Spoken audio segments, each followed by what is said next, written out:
Vem que eu te farei um pescador de homens. Se perseverares, serás Cefas, pedra, e onde a agonia do vazio medra, frutificarás a mitigar a fome. Quero ir contigo, mas receio as águas, temo afundar enquanto vais andando. Se no horto já pressentes tuas chagas, eu, Tiago e João ao chão em sono. Como não bastasse, eis-me a ferir um soldado que te traz voz de prisão. Sou pequena ovelha atemorizada, balindo negação. Volvo a vida e tomo pela tua mão. Crê, te levarei onde não queiras ir. Pedro, tu me amas. Pedro, tu me amas. Pedro, tu me amas. E tu que és a rocha, constrói a minha casa no coração do irmão. Ouve, Simão Pedro, morrerás em cruz. Não, eu não mereço essa distinção. Se depois do mestre martírios são troféus, e as mãos que ele tocou, os pés que ele lavou, apontarão os céus.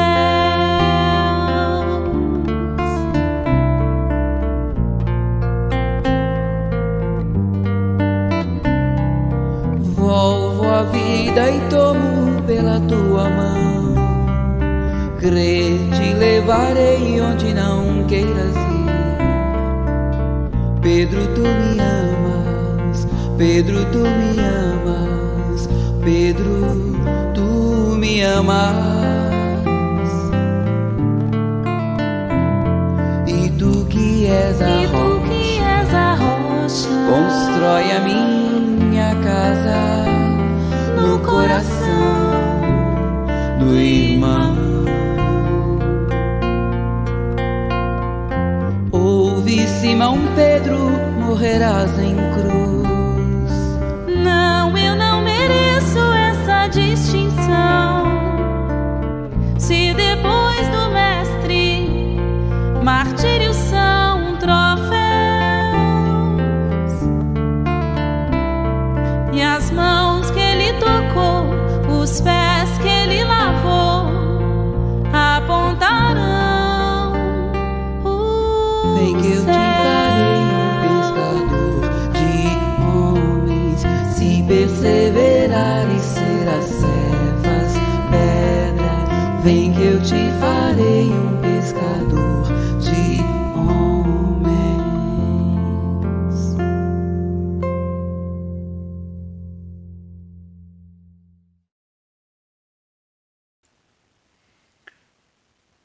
Boa noite, sejam todos bem-vindos a mais um estudo do Evangelho segundo o Espiritismo.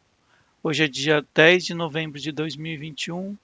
O estudo de hoje abordará o capítulo 18, o item 1. O item 2 é a continuação do item 1, mas eu acredito que vai ficar um pouco extenso para a gente ler ele hoje. Então, se vocês concordarem da gente dividir em dois, a gente faz o próximo. Na próxima semana a gente lê o item 2, que é a explicação do item 1. O título de hoje é Muitos os chamados e poucos os escolhidos. A parábola da festa de núpcias. O grupo de hoje, até o momento, está composto pelo Jalmar, pela Regina, pela Graça, pelo Solano, pela Lourdes, pelo Jaime, pela Cleide e pelo Zé Ricardo. Boa noite, João, também, que chegou e está aqui no chat. Se quiser entrar e também ficar conosco pelo Google Meet, o link está no chat. Muito obrigado em nome do Grupo Espírita Nossa Casa pela presença neste momento, contribuindo para que todos possam aprender um pouco mais sobre os ensinamentos do Evangelho do Cristo. Deixa eu dar uma opinião. Eu acho que acredito, uma pessoa lê a primeira parte, né? E depois a gente a 1 e a 2, porque senão, se a gente for ler a parábola, só a parábola vai ficar difícil de estar batendo papo. Porque o 2 é exatamente o que a gente vai entender melhor. O que vocês acham? Gente, eu nem li o 2, sinceramente. A hora que a Regina colocou lá que era o item 1, olha, eu nem cheguei a ler o 2, não fiz nenhuma reflexão. Eu concordo com o que a Graça falou, mas eu vou me limitar à parte 1, porque a 2 eu vou ficar sabendo agora. O 2 é a reflexão que, igual o menino falou, é exatamente o 2 que vai nos ensinar o que está falando no 1. Por isso que eu estou falando. Bom. Tudo bem. Não, pode ser também. Pode ser, não tem problema, não. Pode ser? Isso aí, tá bom.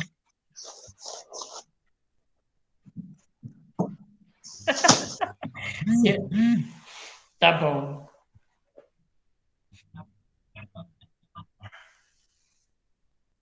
Quer não? Então, vamos nesse momento, mais uma vez, agradecer a Jesus por essa oportunidade de nos encontrarmos para falar de tudo aquilo que Ele nos ensinou. Para que nosso espírito cada vez mais se aproxime desse mestre maravilhoso que veio com tanto carinho nos ensinar o que é o amor. Vamos agradecer a Deus, nosso Pai, a Jesus, a Maria, nossa mãe espiritual, e a toda a espiritualidade presente, que conta conosco todas as quartas-feiras para estudarmos com muito carinho o estudo do Evangelho, para cada vez mais nós imbuirmos de conhecimento, porque só o conhecimento nos tira da ignorância. E vamos assim, com a prece que Jesus nos ensinou, agradecer a Deus, nosso Pai, Criador de todas as coisas. Pai nosso que estais nos céus, santificado seja o vosso nome. Venha a nós o vosso reino, seja feita a vossa vontade, assim na terra como no céu. O pão nosso de cada dia dai-nos hoje. Perdoai as nossas ofensas, assim como nós perdoamos a quem nos tem ofendido. E não nos deixeis cair em tentação, mas livrai-nos de todo mal. Que assim seja, graças a Deus.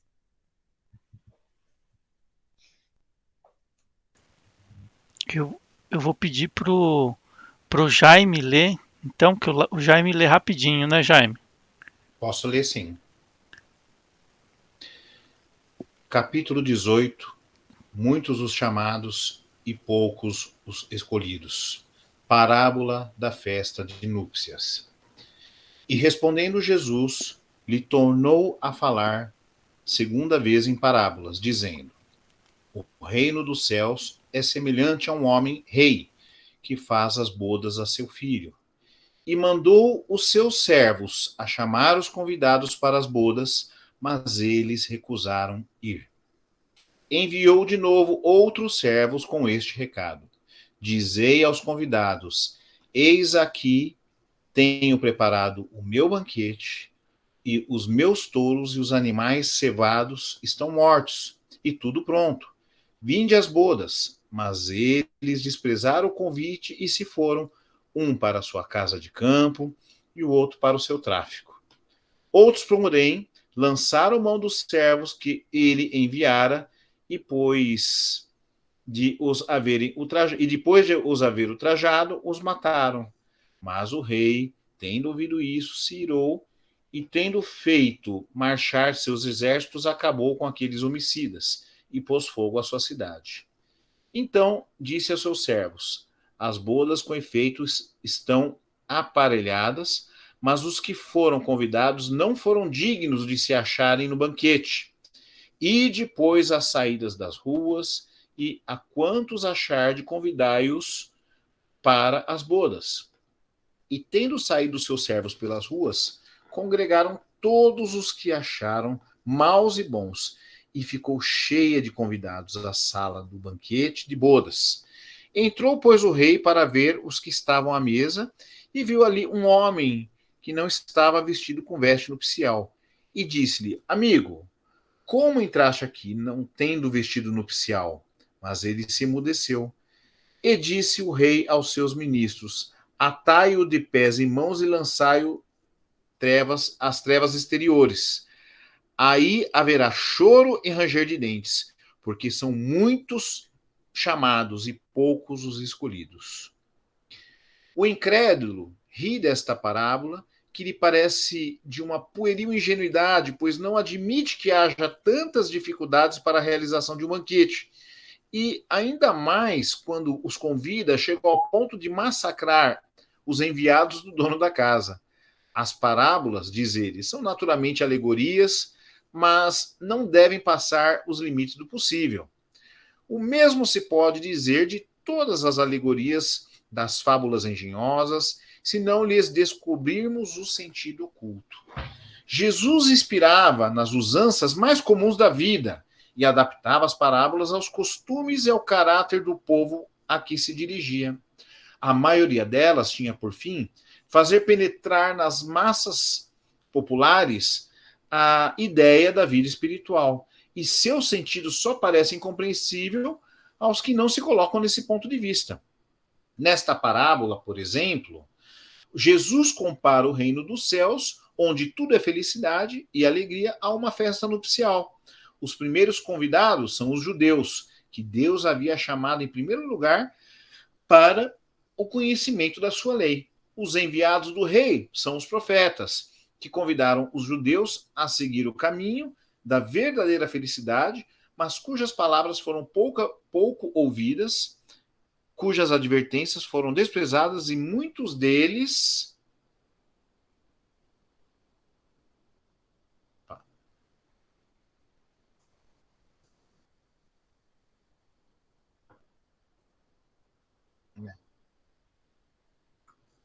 Então, pode Posso ler? ler, né? por favor. Pode ser?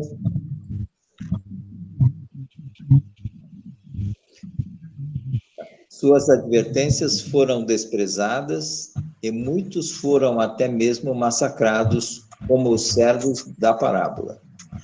Os convidados que se negaram a comparecer, sob o pretexto de irem para as suas casas de campo e seus negócios, são o conjunto das pessoas mundanas que, absorvidas pelas coisas terrenas, mostram-se indiferentes em relação às celestiais.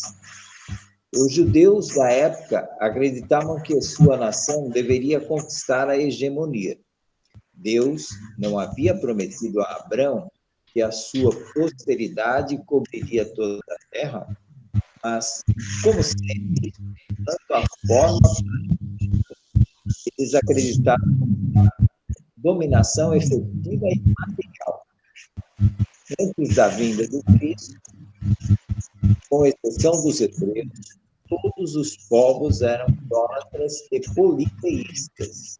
Se alguns homens superiores conceberam a ideia da unidade divina, essa ideia, entretanto, permanecia como sistema particular, pois em nenhuma parte ela foi aceita como verdade fundamental, a não ser para alguns iniciados que ocultavam os seus conhecimentos sob um véu misterioso, impenetrável às massas.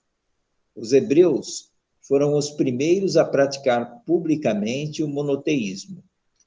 Foi a eles que Deus transmitiu a sua lei, primeiro por intermédio de Moisés, depois através de Jesus.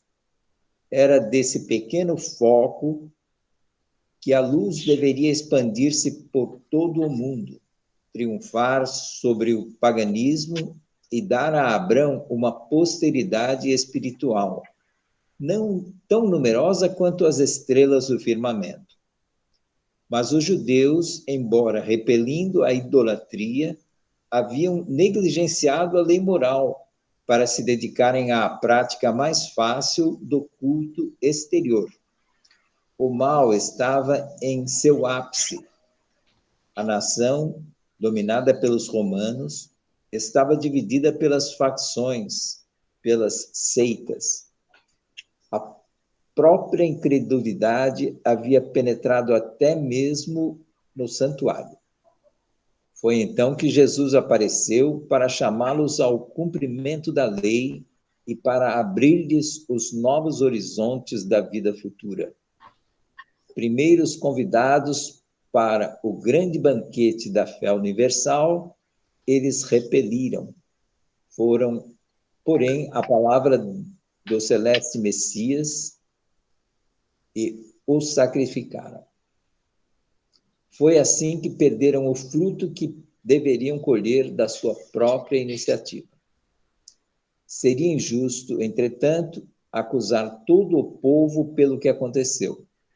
A responsabilidade coube principalmente aos fariseus e aos saduceus, que puseram a perder a nação pelo orgulho e o fanatismo dos primeiros e pela incredulidade dos segundos. São eles, principalmente, que Jesus compara aos convidados que se recusaram a participar da festa das bodas. Em seguida, ele acrescenta: o rei, vendo isso, mandou convidar todos os que fossem encontrados nas ruas, bons e maus. Fazia entender assim que a palavra seria pregada e todos os outros povos pagãos e idólatras e os que a aceitassem seriam admitidos na festa em lugar dos primeiros convidados. Mas não basta ser convidado, não basta dizer-se cristão, nem sentar-se à mesa para participar do banquete celestial. É preciso, antes de tudo, e como condição expressa, estar vestido com o traje nupcial, ou seja, ter a pureza de coração e praticar a lei segundo o Espírito. Ora, essa lei está inteira nestas palavras: fora da caridade não há salvação.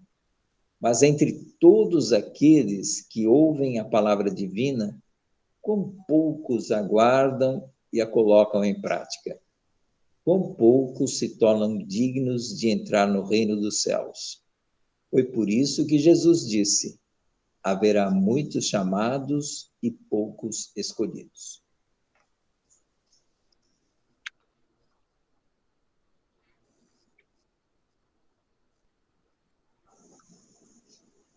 Olha, a própria leitura aqui da segunda parte é uma explicação tão clara aqui que eu não tenho muito o que acrescentar, né? Mas a gente sente que na própria encarnação a gente já não precisa se transportar para aquela época, né? A gente já vive esses dois cenários que ele colocou. Quantas vezes no passado, antes de eu conhecer, e me preocupar um pouco com religião, né? Eu me considerei assim um saduceu ou qualquer coisa, porque me preocupava sempre com as aparências, com as expectativas do mundo e corria atrás somente disso. E pude me considerar negligente, né, com relação a isso tudo. Hoje, eu sinto que estou ainda bem aquém do que era o esperado, porque se for analisar as palavras fora da caridade não há salvação, eu não me julgo ainda caridoso. Eu considero que tento agir da melhor forma possível, sempre com aqueles que estão próximos, mas eu não saio em busca das necessidades mais distantes. E isso me faz me sentir assim muito em dívida, né? Nessa própria encarnação. Quando eu leio, por exemplo, que a aflição, a ansiedade que leva à aflição, que leva ao ranger de dentes e tudo mais, corresponde àquilo que lá no passado eu aprendi como o inferno, né? Eu vejo que a gente não precisa imaginar um umbral muito diferente de tudo isso que a gente já vive aqui, né?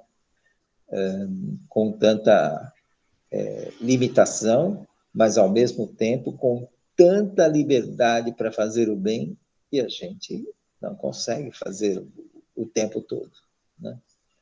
Então, eu acho que é isso que, de uma certa forma, está dizendo essa parábola.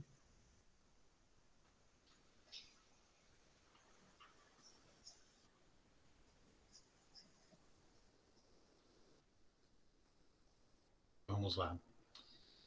Essa parábola, na verdade, ela pode ser lida também em conjunto com a parábola da vinha, que qual é talvez a grande lição que Jesus está passando nessa parábola, né? Que o conhecimento da existência do Deus único foi, num primeiro momento, apresentado para os judeus se recusaram, e a partir daí esse conhecimento foi aberto para todos os povos. E aí me veio a passagem lá da parábola da vinha, que é uma parábola que eu confundo um pouco com essa, eu pessoalmente, que é aquela que certo proprietário plantou uma vinha, pôs uma cerca, depois ele a alugou a alguns agricultores e viajou para o estrangeiro. E aí, quando chegou o tempo da colheita, ele mandou os seus servos aos agricultores para receber os seus frutos. Os agricultores, porém, agarraram os servos, espancaram e os mataram. Depois, ele mandou outros servos, em maior número que os primeiros, e fizeram da mesma forma. E, por fim, ele mandou o próprio filho, pensando, aí eles me respeitarão.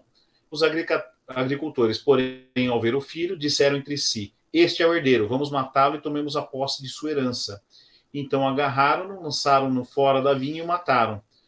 E aí Jesus pergunta, né? Pois bem, quando o dono da vinha voltar, que fará com esses agricultores? Eles responderam, dará triste fim a esses criminosos e arrendará a vinha a outros agricultores que lhe entregarão os frutos no tempo certo. Então Jesus lhes disse, nunca lestes as escrituras, a pedra que os construtores rejeitaram, esta que se tornou pedra angular. Isto foi feito pelo Senhor e é admirável aos nossos olhos. Por isso vos digo, o reino de Deus vos será tirado e entregue a um povo que produza frutos. E esse povo que produza frutos voltando aqui para a nossa parábola das festas das núpcias, as pessoas boas ou os más que foram levadas às bodas e que vestiram a túnica que representa a pureza de espírito, a pureza de coração, e a partir de então colocaram em prática aquilo que eu acho que a gente pode invocar, inclusive, o que está na Bíblia, né? Jesus diz, eu sou o caminho, a verdade e a vida, ninguém vai ao Pai senão por mim. O que significa esse senão por mim, senão que não é a vestir essa túnica de pureza e colocar em prática tudo aquilo que o Mestre nos orientou e que ele deu gabarito, em outras palavras, né, de como se chegar a Deus. Se a gente conseguir fazer a reforma íntima, né, e ter a condição moral de vestir essa túnica, e nós estaremos, porque somos todos os dias, nós somos convidados a ir às bodas, né? Jesus está nos chamando, ele bate a porta, basta abrir a porta que ele entra, né? Ele todo dia ele convida, ele nos convida a recebê-lo em nossos corações e a partir de então seguir aquilo que ensina. E só uma ressalva que eu faço em relação ao que os evangélicos defendem, né? Eles falam que basta aceitar Jesus que você está salvo. O que é aceitar Jesus? É falar, ah, não, eu acredito em Jesus. Não, isso não é aceitar, isso daí é falar. Aceitar Jesus é, no fundo do seu coração, você falar, meu, ele é o cara, o que ele ensinou é a verdade, é o caminho, eu vou fazer o que ele nos ensina. E o que ele nos ensina? Não é falar mal da pessoa que está na outra religião. Jesus não era evangélico, Jesus não era católico, Jesus não era sequer judeu. Ele era Jesus, né? Ele teve origem judaica, mas ele em momento algum, leiam a Bíblia de cabo a rabo, Jesus em momento algum fala em religião.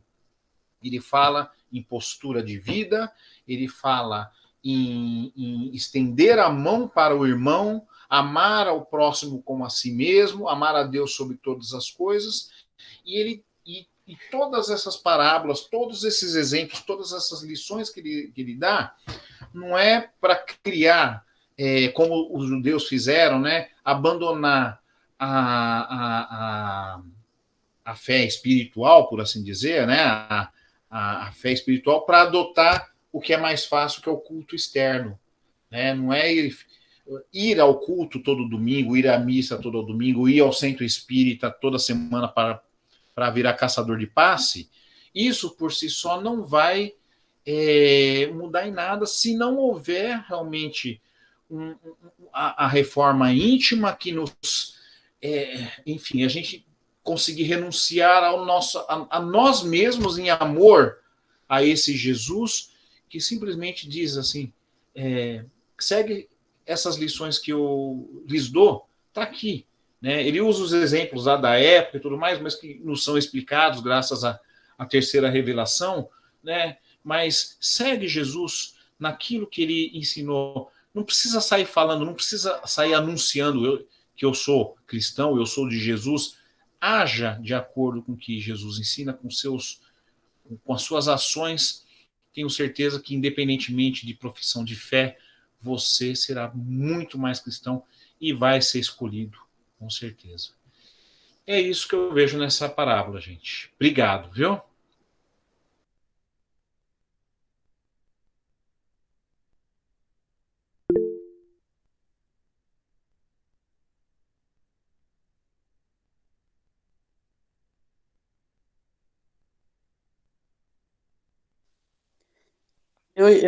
Então, eu estava dizendo assim que eu não sei se vocês têm assim, a mesma dificuldade que eu tenho de entender as parábolas, assim, quando eu leio a primeira, a segunda, a terceira vez e às vezes não acho um sentido para ela. Nossa, isso acontece muito.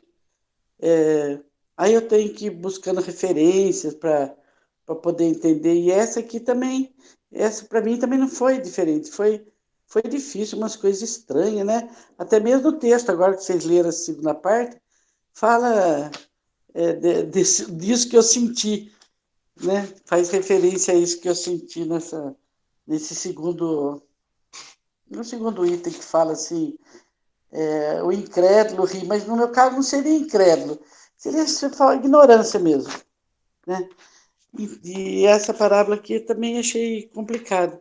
Mas depois eu pensando bem assim, eu vou falar, todas as minhas reflexões eu procuro trazer para o meu dia a dia, para o momento atual da minha vida, da humanidade, se não consigo me colocar naquela época de Jesus. Então eu vou fazer a minha reflexão em cima disso que eu entendi.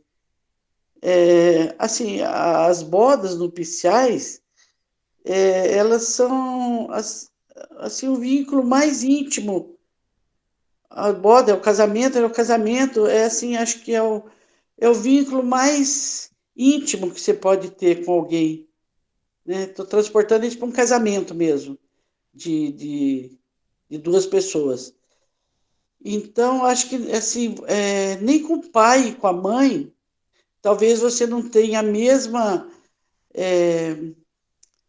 a mesma liberdade, talvez não seja essa palavra, mas eu vou falar, a mesma liberdade que você tem com seu marido, de expor, de se mostrar como você realmente é, porque muitas vezes você vive muito mais tempo com o marido do que com pai e mãe, né? No meu caso, por exemplo, foi assim, né? Vivi muito mais tempo casada do que com meus pais.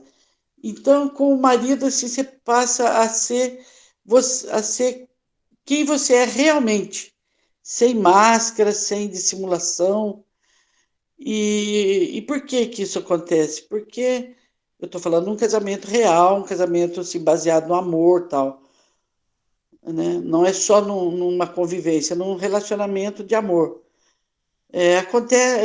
Acontece isso porque no casamento você tem confiança na pessoa, né? No cônjuge, você tem respeito, e isso dá para você essa liberdade de ser você mesmo, de não estar na sociedade representando.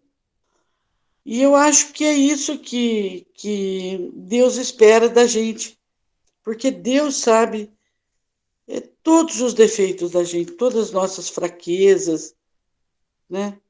Melhor do que ninguém, melhor do que nós mesmos. Mas mesmo assim, ele nos ama e acredita em nós, acredita no nosso potencial. Sabe que, mesmo demorando um pouco, uns mais, outros menos, a gente vai chegar ao objetivo que ele planejou para a gente.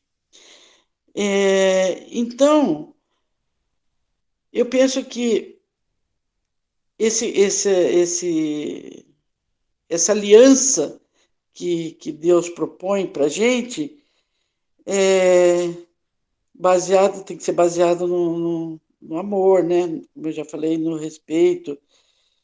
E as núpcias, nesse caso aqui, acho que o texto se refere, sim, a Jesus, né? Ao Filho que ele enviou para nos trazer esse banquete que se refere, esse banquete abundante, que seria os ensinamentos de Jesus, né? Essa metáfora que ele faz, que é todo o seu evangelho, que é tudo isso que ele veio ensinar para a gente, né? Então, esse seria o banquete que nós estamos... Ele deixa pronto para a gente desfrutar. Mas nem todos nós queremos desfrutar desse banquete. Por quê? Porque a gente está num outro momento, de dar prioridade, como ele fala aqui, aos negócios, né? Uns foram para o campo, outros para o negócio. Então, assim, aos nossos interesses materiais, né? E quando ele fala assim, no meu entendimento, gente, eu não tinha nem... Quando ele fala desses servos que ele mandou para arrebanhar essas pessoas para essa festa grandiosa, porque a gente... Como é que você vai entender que alguém não queira ir na festa de um rei, né? Acho que todo mundo quer ir na festa do rei. Aí, esses servos, assim, me deu a impressão de ser esses espíritos mais evoluídos, os nossos anjos da guarda,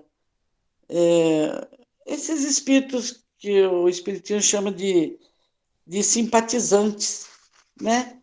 Que não nos obriga a nada, né? Como não obrigaram ninguém a ir nas bodas lá, mas que estão ao nosso lado para nos intuir, nos ajudar, nos fazer entender, né? Tudo isso que ele propõe para a gente. E assim, a veste nupcial, como o Jaime falou, seria assim, fazendo uma comparação também com o nosso mundo aqui real, né? Nosso mundo atual, seria assim, a veste nupcial seria assim, a pureza de espírito, a sinceridade, né? O desprendimento, assim, assim como o branco representa aqui, né? Uma noiva, se fica achando que é inconcebível uma noiva sem a veste nupcial, e geralmente é representada pelo branco, né? Então, é aquele desprendimento de um relacionamento baseado no amor, não por isso falo nesse desprendimento, não no interesse material que não tem base sólida, né? E finalizando, assim, o que eu entendi, eu sempre ouvi muito falar nesse ranger de dentes, né? Nossa, me dá até medo esse ranger de dentes. E nem acho que foi o Jomar falou inferno, né? Mas assim, eu acho que esse ranger de dentes a que ele se refere seria assim, as consequências dos nossos atos hoje na nossa próxima encarnação, na próxima vida que nós vamos plantar nessa, e se não colhermos nessa, vamos colher na próxima, nas próximas, né? Então, se depois de tudo isso nós não aceitarmos participar desse banquete, se nós matarmos os servos, como se refere aqui, né? Não tentarmos entrar nesse banquete com vestimentas inadequadas, que não seja essa da pureza, da sinceridade, nós estaremos plantando já o ranger de dentes para as próximas encarnações. Vamos ser os senhores da nossa história, não é assim que a gente fala no Espiritismo? Nós estaremos escrevendo a nossa história. Então, acho que o inferno não é um lugar circunscrito, é uma situação que depende da gente, que a gente pode alterar e adequar as nossas atitudes nessa encarnação. É mais ou menos por aí que eu vi, eu não li todinho, vou ler novamente depois, deve ler com mais calma e aprender mais ainda. Mas basicamente é isso que eu entendi.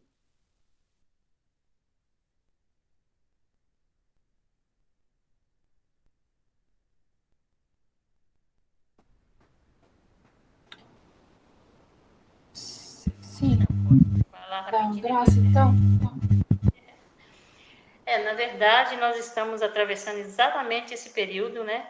Quando a Luz falou do ranger de dentes, porque Jesus falou, todo aquele que não cumpria a lei do amor, e ele veio exatamente falar isso, ele confiou nos hebreus, porque eles eram povos monoteístas, acreditavam num só Deus, e esse Deus, ele sempre existiu, desde que Deus criou o mundo, ele fez ele é único, mas nós acreditávamos em vários deuses, e depois veio os hebreus que estavam já prontos para nos trazer esse conhecimento desse Deus da justiça e através dos profetas. Mas nós vemos que sempre somos resistentes a isso. Hoje, quanta dificuldade as famílias têm de falar de Deus, né? Por quê? Porque o materialismo sempre impera. É mais fácil eu passar, acalentar meu filho com coisas materiais e não dar outras explicações para ele, não preocupar com as coisas de Deus, porque não sei se a gente pensa que dá muito trabalho, ao contrário, nós vivemos em sofrimento porque estamos afastando cada vez mais das leis de Deus. E Jesus veio para pregar o amor e para nos mostrar que fomos criados para o bem. Por isso ele fala, na hora da separação do joio e do trigo, vai haver choro e ranger de dentes. Esses rangers de dentes são aqueles endurecidos que estão no mal e vão continuar no mal e não vão mais prevalecer na Terra agora, depois dessa transição planetária. E nós teremos chances de ainda reconstruirmos um planeta e entrarmos nesse planeta de regeneração. Então, nós recebemos conhecimentos e oportunidades por diversas encarnações, milhares e milhares de anos. Moisés falou, Jesus veio, nos ensinou a amar, e o Espiritismo veio e disse: amai-vos e instruí-vos. Autoconhecimento, conhecimento e prática do bem. Essa é a salvação. Não tem promessa nenhuma de salvação porque eu aceito Jesus. É muito fácil eu falar que eu aceitei Jesus e pronto, estou livre dos pecados. E isso não existe. Mas por imposição daqueles mais espertos, nós fomos deixando ser induzidos até então que Jesus já falou: agora basta. Vamos colocar à prova. Quem aprendeu, aprendeu. Quem não aprendeu, ainda tem tempo de aprender, porque nós ainda vamos levar um bom tempo para regenerar essa nossa terra e vamos buscar o reino de Deus. Então, por isso que eu insisti que lesse a segunda parte, senão a gente ia ficar sem realmente como explicar e bater papo se ficássemos só na parábola quando eles leem com toda dificuldade, apoderaram do pessoal que Jesus mandou, mas por que eles mataram? Tinha motivo, né? E a gente vê que os judeus, na primeira hora, eles aceitaram as pregações, mas depois eles se perderam no mundo outra vez. Eles foram para as coisas materiais, da César o que é de César, foram buscar as coisas do César, e nós continuamos buscando as coisas do César e deixamos as palavras de Jesus de lado. Não mudamos muito, não, mudamos só um pouquinho. E ainda temos que buscar o prejuízo, porque se quisermos sermos escolhidos, porque todos são chamados, por isso que Jesus abriu mão, vai lá e abre. Por isso que Paulo foi e falou com os gentios, né? Então, dá todo mundo o direito de ouvir a palavra de Deus, e salve-se quem puder. Então, esses que estão buscando salvação são os escolhidos porque eles se escolheram. Eles escolheram melhorar, eles escolheram amar a Deus, eles escolheram amar a Deus sobre todas as coisas e ao próximo como a si mesmo, fazer ao outro o que queres que faça. Então, Jesus não vai apontar dedo, você vai, você fica, você vai, você fica, não. Por isso, nós conhecemos a lei de Deus, que está na nossa consciência, muito antes de entrarmos como seres humanos, como espírito pensantes. Então, já temos isso na consciência. Então, quem é que é escolhido? Todos aqueles que fizeram a lei de Deus. Todos são chamados? Todos. Porque Deus não tem preferência pelos seus filhos. Então, ele lançou a rede e quem aprender a nadar, quem aprender a pescar, realmente vai ser salvo. Mas a salvação é através do amor. E não através de decoreba, através de blá, blá, blá, porque blá, blá, blá não leva ninguém ao céu. Né? É isso aí. Tá bom. Agora eu deixei falar isso.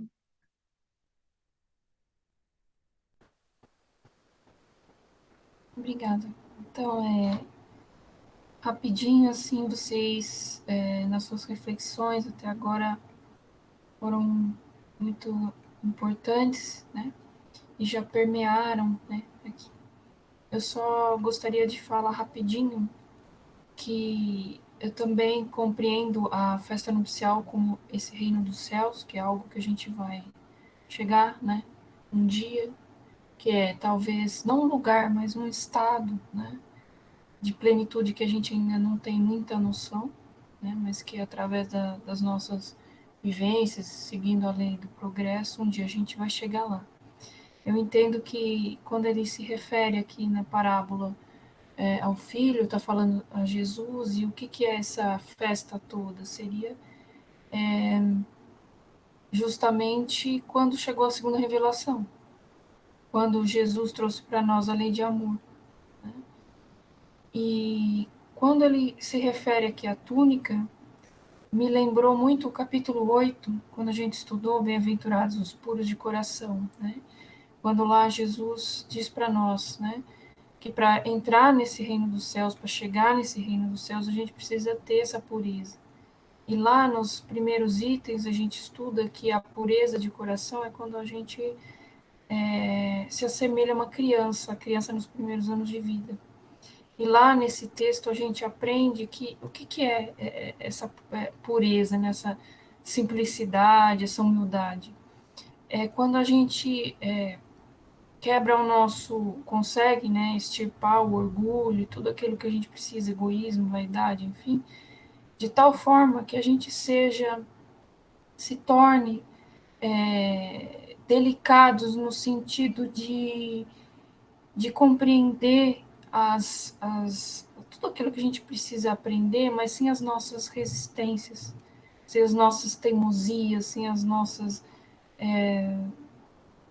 esses apegos materiais, como vocês falaram, né? Então, para a gente chegar lá, a gente precisa ter essa delicadeza, assim, estar pronto para receber, para aprender, né?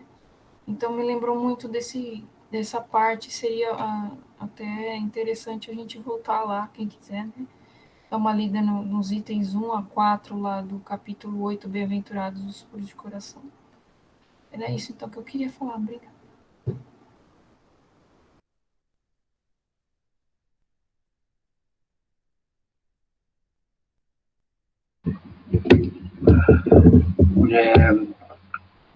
Nessa parábola, né, que de muitos são chamados e poucos os escolhidos dessa festa aí de núpcias, né, quando fala até do véu, né, que é a simbologia, né, estar pureza de coração, né, parábolas, não basta a gente só ser o convidado, né, porque muitos mesmo são os convidados, né? É preciso estar preparado, ter boas obras, ajudar o próximo, possuir amor, pureza, etc. Tudo isso nós já sabemos, né? Nós já sabemos a resposta, né? O capítulo anterior a esse, que é o Sejam Perfeitos, tem aquela passagem muito interessante que fala do homem de bem, né? Muitos chamados e poucos escolhidos, né? O que nós precisamos ter? Nós temos que ser pessoas boas, né? Nós temos que seguir, né, os preceitos de Jesus, mas não seguir por seguir, né? Que nem ele disse aqui, fazer a caridade, fazer as boas coisas, né? Ajudar o irmão, ajudar o caído, ajudar o próximo, não apenas fazer o que nos interessa, né? Porque se a gente fazer apenas o que interessa a gente, qual é o mérito da questão, né? Que nem Jesus disse, se eu amar só o meu amigo, né, se eu amar só, entre aspas, a gente pode dizer que só, né, meu pai, minha mãe, meu irmão, etc., qual é o meu mérito, né? Eu preciso ser mesmo uma pessoa de bem, um homem de bem. E isso parece que é fácil, mas não é fácil. Eu seguir, né, todos os ensinamentos do Cristo, né, seguir os mandamentos, né? Por isso, talvez, que poucos são os escolhidos, né? A gente parar para pensar mesmo, né? Por isso que poucos são aqueles que conseguem fazer com amor, que nem foi falado aqui, a caridade. Fazer mesmo aquela ajuda ao próximo por ajudar. Simples assim, né? Esse sentimento simples e ponto, sem fazer alarde, porque o bem, de novo, né? O bem não faz alarde. E isso aqui é muito claro, né? Tanto é que, né, nessa parábola de Jesus que ele cita, muitos foram os chamados aqui, muitos foram os convidados. Que nem foi dito aqui, todos nós saímos à luz do sol, todos nós somos filhos do mesmo Pai, todos nós temos os mesmos direitos, até uns podem parecer que não, né? Pensar, não, eu não tenho o mesmo direito que o meu irmão, mas todos, né? Deus ama todos igualmente, né? Porque se não fosse assim, Deus não privilegia o A ou o B, né? Por isso que ele nos deu o livre-arbítrio. Olha que interessante, o livre-arbítrio, a gente toma as decisões. Não é Deus que coloca as decisões para nós, né? Em detrimento do A ou do B. Então depende muito da gente. E quando depende só da gente, a espiritualidade fazendo a parte dela, mas dependendo só da gente, a gente muitas vezes tem que deixar os nossos interesses do eu, né? Os nossos interesses meu de lado, né? E pensar mais em nós, né? E pensar mais na terceira pessoa. Isso aí, pessoal.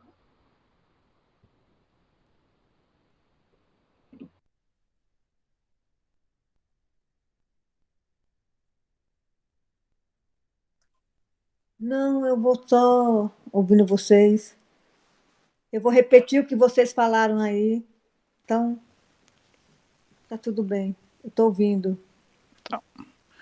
Bom, eu vou ser bem breve também e fazer uma colocação um pouquinho diferente para acrescentar algo no estudo, que a boda também, desculpa, a boda, a festa de núpcias, né? A festa de núpcias, ela representa o começar de uma nova fase na vida dos noivos, né?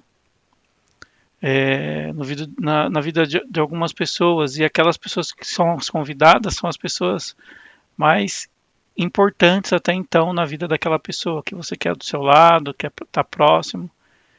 Então, algo que eu acho também muito interessante de ser acrescentado é que essa nova fase na vida de cada um pode também ser associada com aquilo que a gente realmente leva dessa vida. Eu sempre coloco essa tecla, porque sempre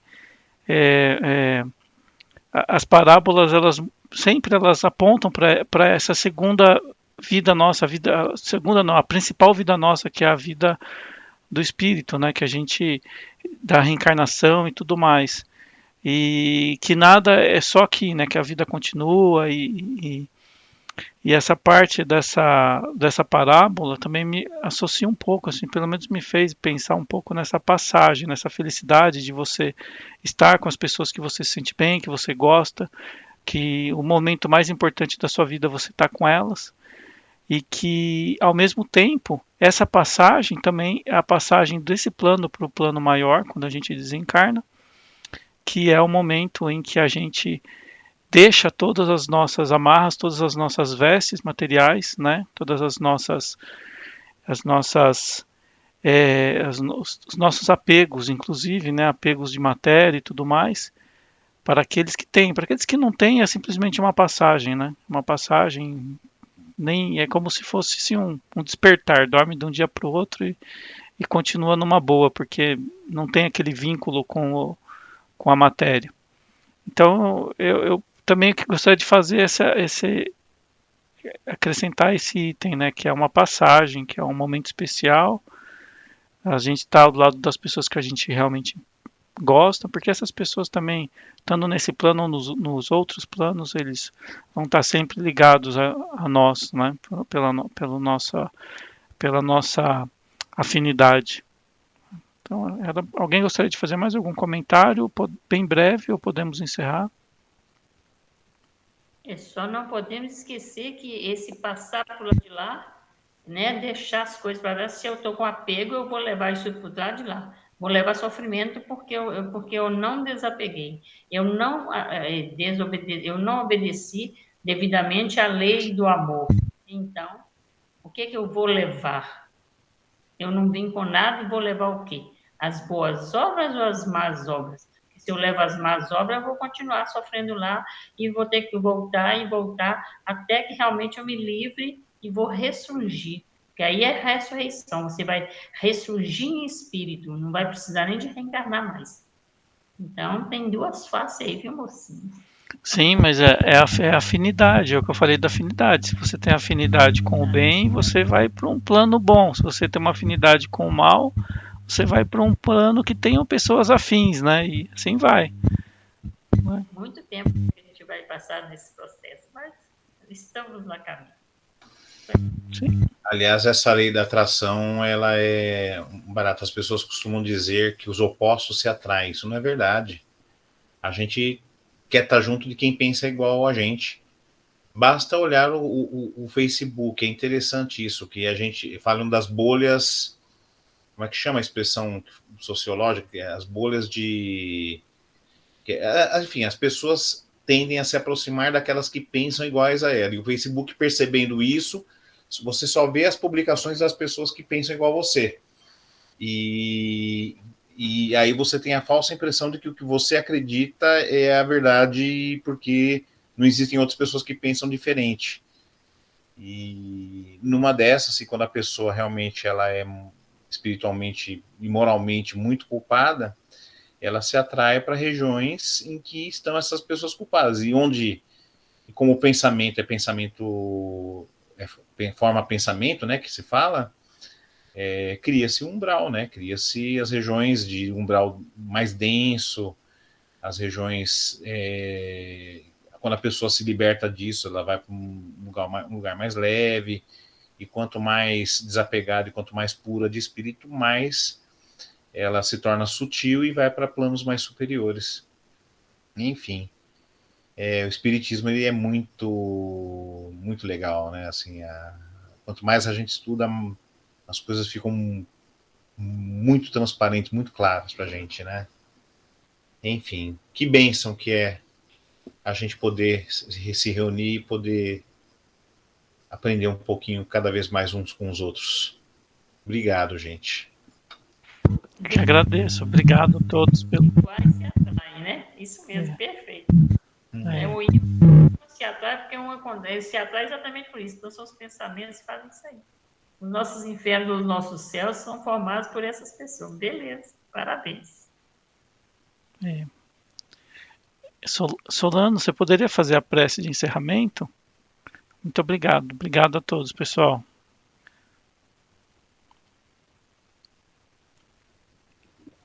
Bom, pessoal, vamos nos concentrando, fechando os nossos olhos, pensando em coisas boas, para que a espiritualidade amiga possa também fazer a fluidificação das águas, aqueles que puderem ter um copo d'água, uma garrafinha d'água aí do lado de vocês, que os nossos irmãos do plano espiritual possam colocar o remédio necessário de acordo com a nossa enfermidade e até mesmo com o nosso merecimento. E vamos vibrar. Vibrar é emitir os nossos melhores pensamentos de amor, de paz, pensamentos de harmonia, prosperidade e alegria. Vibramos sempre em nome de Jesus, que é o nosso divino mestre e salvador. Vibramos pela paz na terra, pela fraternidade entre os povos. Vibramos também, meus irmãos, pelos dirigentes de todas as nações, pelo nosso Brasil, coração do mundo, a pátria do Evangelho, pelos nossos governantes, pela saúde dos nossos irmãos que encontram-se enfermos, pelos doentes do corpo e da alma. Vibramos pela unificação das religiões, pela reabilitação dos irmãos que encontram-se presos cumprindo a lei dos homens. Vibramos pelos irmãos viciosos, pelo reerguimento dos decaídos, pelos trabalhadores da seara do bem, pelas criancinhas, pelos jovens, pelos velhinhos. Vibremos pela harmonia dos lares desajustados, que façam o evangelho no lar. Pela iluminação dos espíritos sofredores, pelo nosso trabalho. Vibremos pelas empresas, que elas prosperem, cresçam, gerando empregos a tantos trabalhadores necessitados de um trabalho. Vibramos pelos nossos companheiros de trabalho, pelos nossos amigos, pelos nossos vizinhos. Vibramos pela divulgação do Evangelho. Vibramos também, meus irmãos, pelos nossos inimigos.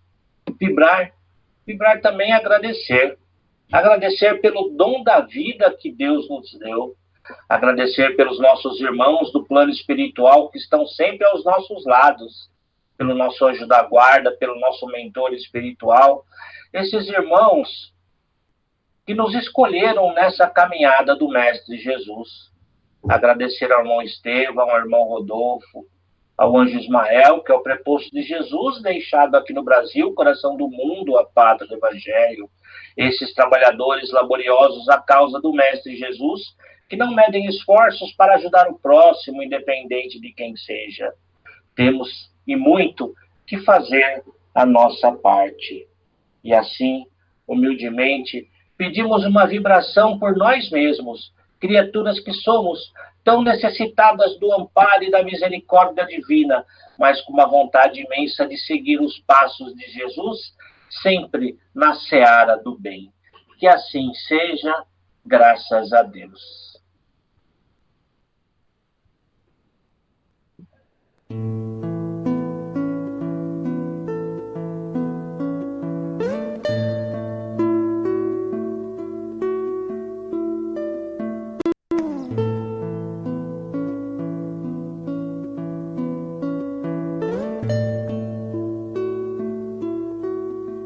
Quanta luz neste ambiente descendo sobre nós, vibrando em nossa mente. Quanta luz, quando assim em prece minha alma cresce aos olhos de Jesus. Quanta luz, quando em oração a voz do Mestre fala aos nossos corações. Quanta luz descendo sobre nós. Quanta luz, quanta luz,